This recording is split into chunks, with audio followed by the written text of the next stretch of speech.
Hi, my name is Sridhar, and I'm a innovation facilitator and consultant and coach.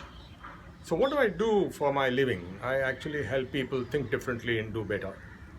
You might wonder, what is this thinking differently and doing better? So, think about this very important statement. The same old person thinking about the same old issue is unlikely to get a different solution. Now, how can the same old person think differently then? So, there we need help. The reason is that we generally tend to work with formulae.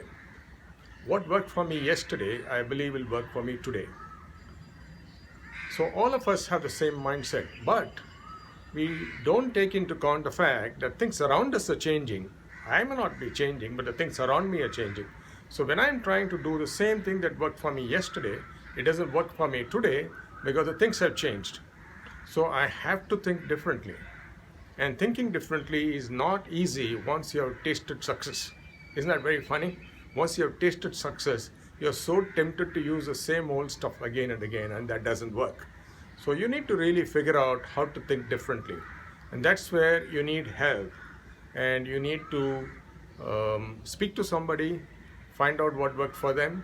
In fact, the mobile phone is a fantastic help in this case. What you need to do is, let's say that you're working on something and you're feeling stuck. So call one of your friends who you think is a very smart person. So call that person and say, hey, you know what, I'm working on this and I'm sort of stuck. If you are in my position, what do you think you will do? And he's likely to give you an option which may not have occurred to you at all. Just call 4 or 5 friends and you're likely to have at least 5, if not 10 different options different from yours. So there is no compulsion for you to actually use that and take it forward. What you need to do then is examine each of these options and then say what would be the benefit of implementing this option if you were to do that. What could be the potential gains of that option? And then examine critically as to what it takes to execute that. What kind of resources you would need to make that happen, right?